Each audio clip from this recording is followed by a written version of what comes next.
By the early 1990s, the Soviet Union was still officially a superpower. It still occupied a permanent seat at the United Nations. Its military maps hadn't changed. Its borders hadn't collapsed yet. On paper, nothing dramatic had happened. And yet, inside the state's finances, the system was already failing to move. Payments slowed, transfers stalled, obligations piled up faster than revenue. To the world, the Soviet collapse would later be explained as political, a system that lost legitimacy, a government that lost control. But those explanations came after the damage was done. Before authority disappeared, cash flow did. The Soviet state didn't stop functioning because it lost power. It stopped functioning because money stopped circulating where it was required. Imports required payment. Subsidies required funding. Even stability had a price. The problem wasn't that the system didn't own resources. It was that it couldn't convert them into usable money fast enough. The economy had weight, but no flexibility. Size, but no liquidity. By the time political cracks became visible, the financial stress was already irreversible. Decisions were being made under assumptions that no longer matched reality. Budgets were written for a world that had quietly changed. And the state kept moving forward, confident in its strength, unaware that the foundation supporting it had already shifted. Because the moment that truly mattered didn't arrive with collapse. It arrived earlier when the system first mistook revenue for resilience. By the early 1960s, the Soviet economy was already slowing down. Factories existed, but productivity didn't move. Plans were written, but outcomes stayed flat. The system could still produce weapons and steel, but it struggled with things that didn't show up in parades. Reform was discussed, quietly and cautiously. Everyone knew the machine wasn't running smoothly anymore, but fixing it meant risk, and risk was dangerous inside a system built on control. Then, in the middle of Siberia, the numbers changed. In 1965, Soviet geologists confirmed something extraordinary. Not a small deposit, not a temporary boost, but an oil field so vast that it rewrote the country's balance sheet overnight. For the leadership, this didn't feel like a resource discovery, it felt like relief. Suddenly, the pressure eased. The hard questions could wait. The inefficiencies didn't need to be confronted immediately. Why modernize factories when revenue could be drilled out of frozen ground? Oil didn't demand reform. It didn't ask for efficiency. It didn't argue back. Money began flowing without the system changing at all, and that was the mistake. Instead of treating oil as temporary leverage, the state treated it as a replacement. Industrial weakness was ignored. Consumer shortages were tolerated. Structural problems were postponed indefinitely. The economy didn't become healthier. It became quieter. Oil revenue covered the gaps. Losses disappeared behind export earnings. The system learned an important lesson: it could survive without fixing itself. And survival felt like success. This was the moment the Soviet Union stopped trying to improve its economic engine. Not because it didn't know there were problems, but because those problems no longer felt urgent.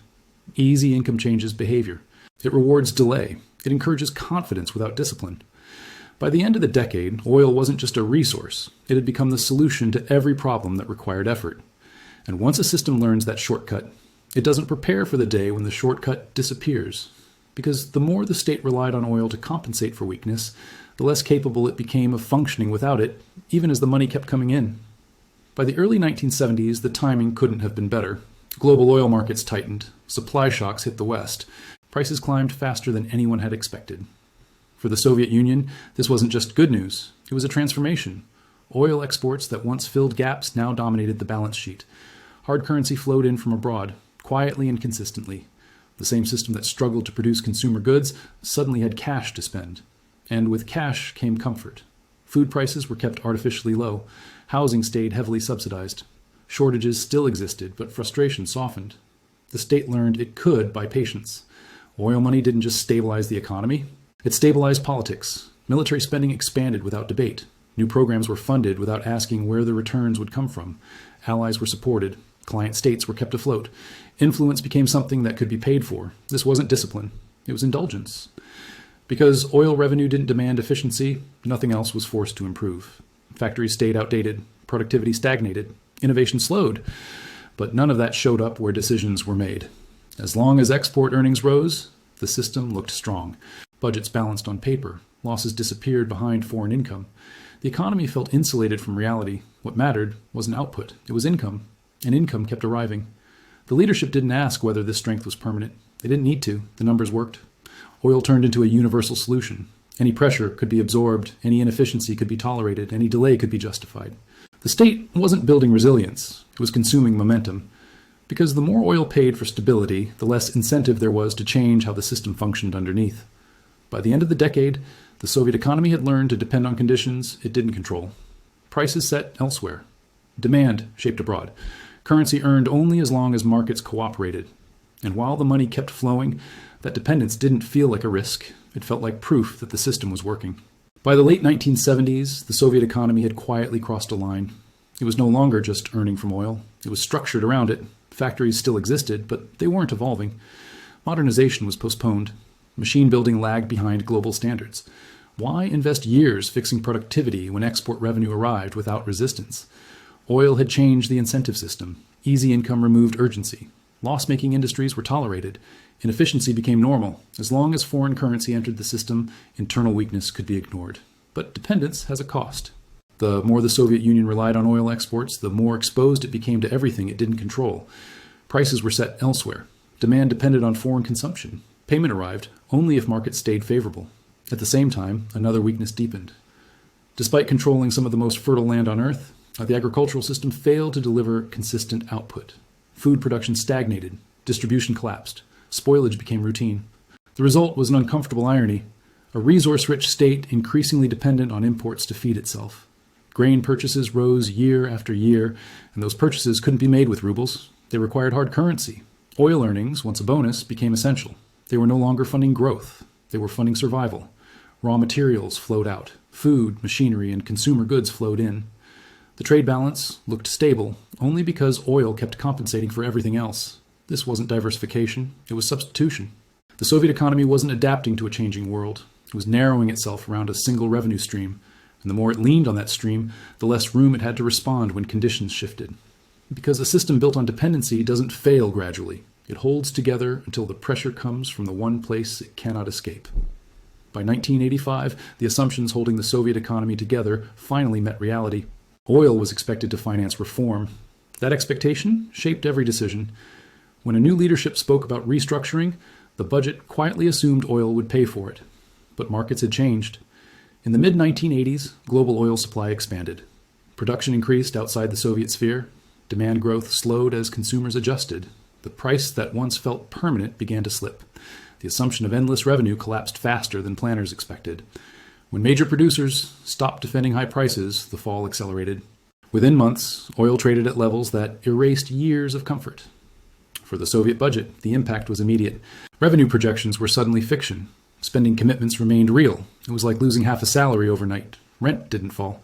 Food still needed to be imported. Military programs didn't pause. The gap appeared instantly. There was no buffer. The economy had been built to consume income, not absorb shock. As oil prices fell, hard currency inflows dried up. But obligations denominated in dollars remained. Grain contracts still demanded payment. Technology imports still required settlement. The ruble could not bridge the difference. Every delay made the shortfall more visible. The system responded the only way it knew how. Plans were adjusted on paper. Targets were rewritten, but the math no longer worked. What had been a manageable imbalance turned structural. The oil market didn't negotiate. It simply reset the price. And with that reset, the Soviet economy entered a phase it was never designed to survive. The leadership understood the danger, but options narrowed by the weak. Cutting commitments risked unrest. Doing nothing guaranteed insolvency. The budget gap widened as prices stayed low. Confidence built during the boom evaporated. Decisions were now made under pressure rather than certainty. Every month forced the state closer to choices it had long avoided. The question was no longer how to modernize.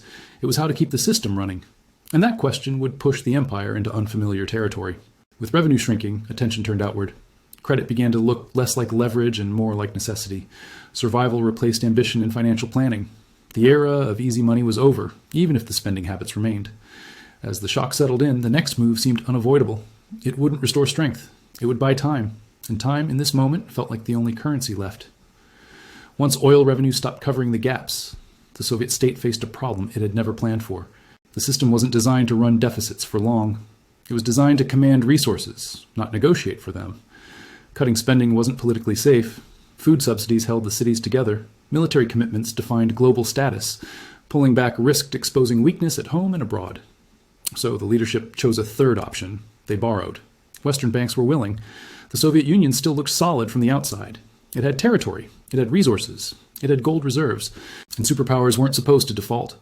Loans arrived quickly, not to build new industries, not to modernize production, but to keep shelves from emptying completely, to pay for grain, to cover imports already promised. Debt became a bridge between expectations and reality. Each loan solved an immediate problem and created a larger one behind it. Interest payments followed. Rollovers became routine. Borrowing shifted from temporary support to structural dependence. The money didn't generate future income. It disappeared into consumption. At the same time, a domestic decision quietly removed another pillar of state revenue. Alcohol sales had long been taxed heavily. They funded a significant portion of the budget. And when restrictions were imposed, revenue collapsed almost overnight. Consumption didn't stop. It moved underground. The state lost income without gaining control. The timing couldn't have been worse. Oil revenue was down. Debt obligations were rising. Another major cash stream had vanished. By the late 1980s, borrowing was no longer a choice. It was the mechanism holding daily operations together. Loans paid wages. Loans funded imports. Loans prevented immediate collapse. But creditors began to notice the pattern. New loans were used to service old ones. Short-term relief replaced long-term planning. Confidence quietly eroded. The Soviet Union wasn't leveraging its future. It was postponing the present. And as debt piled up, the system moved further away from recovery. Each month required more external support to maintain the same level of function. Power still existed on paper. But financially, the state was becoming reactive rather than strategic. Because borrowing can sustain appearances for a while. It can delay consequences, but it cannot replace income. And as the debt grew heavier, the internal mechanics of money itself began to fail. Numbers were printed on paper, but purchasing power began to disconnect from reality. As deficits widened and borrowing slowed, the state turned inward. Currency issuance increased. Rubles entered the system faster than goods could follow. The result wasn't immediate inflation on paper. It was absence. Shops emptied first, not gradually. Suddenly, people queued for hours without knowing what would arrive. A line itself became information. If others were waiting, something must be available: shoes, meat, soap. It didn't matter. Money accumulated in households but couldn't be spent. Cash balances rose while shelves stayed bare. The economy shifted from exchange to anticipation. Trust began to break. Producers stopped accepting rubles as meaningful payment. Deliveries slowed. Contracts failed. Informal arrangements replaced formal transactions. Barter returned quietly at first. Factories paid workers in what they produced. Workers traded those goods for food. A set of tires became a week of groceries. Crystal glass replaced cash wages. Alongside this, another currency filled the vacuum: foreign cash. The dollar didn't need to be declared legal. It was accepted because it worked. Taxi drivers, hotel staff, and street traders gained access to real purchasing power. Engineers and scientists lost it. Status inverted. The ruble still circulated, but belief in it collapsed. Once belief is gone, money becomes paper. The state tried to maintain control through rules and decrees, but enforcement couldn't create supply. Printing couldn't produce goods. What had once been a planned shortage economy transformed into something more chaotic. Predictability disappeared. Timing mattered more than entitlement. The social contract unraveled quietly. Stability had been exchanged for compliance. Now stability was gone. People adjusted not through protest, but through improvisation. Markets formed where none were allowed. Value detached from official prices.